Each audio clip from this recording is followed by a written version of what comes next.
I like my jazz with a little piano thrown in.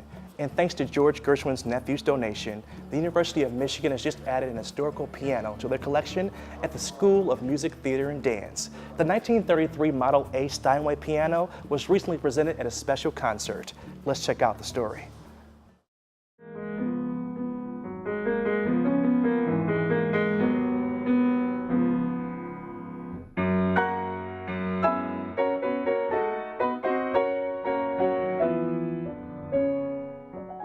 I'm so grateful to the Gershwin family for donating this instrument to the University of Michigan School of Music, Theater, and Dance. It sort of makes concrete this new relationship the university has with George and Ira Gershwin's art and their legacy, which is sort of a two-part initiative which involves a critical editing project, a research scholarly project, to create new scores of all of the Gershwin brothers' creative genius, as well as to introduce to our students the power and magic of the Gershwin's creativity.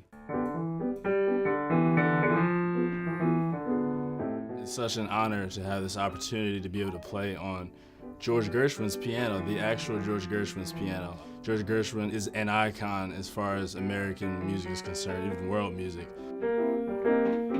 It was made known to me very early on that it was Mark Gershwin's desire that the piano be made playable and available to faculty and students to perform.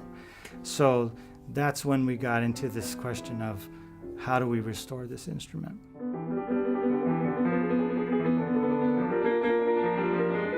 Immediately we knew that the soundboard would have to be replaced because there was a huge crack going through the original soundboard and underneath the bass bridges and that sort of thing. So it was clearly irreparable. And so we made an early decision, first of all, not to refinish the instrument because we wanted to still look like the piano that he worked on. And when we sent this instrument to piano crafters, we sent it to them with a great deal of confidence because they are experts at duplicating every aspect of an original soundboard. They do everything in their power to absolutely copy what was originally there. Once we receive the piano back from them, we engage in working on the machine, the keyboard, the hammer action, and then the other action that most people forget about, the damper system. Certain sections of this piece where there's a lot of very fast repeated notes, it helps to have the quick action that this piano has because a lot of pianos, quite frankly, aren't able to handle this piece. And on this piano, I can execute that fairly with ease versus other pianos. It's almost like I'm fighting with the instrument. In that sense, it's really one of the best instruments I've played on, and it's only 6'4", yet it sounds like a 9-foot Steinway in a concert hall. The true soul of the piano is the rim. It's the case.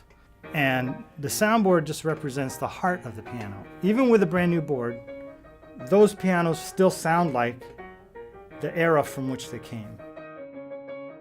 There are 3 Gershwin pianos in the United States. One's at the Library of Congress, another's at the Songwriters Hall of Fame in New York, and the third one is now here at the School of Music, Theater, and Dance at the University of Michigan.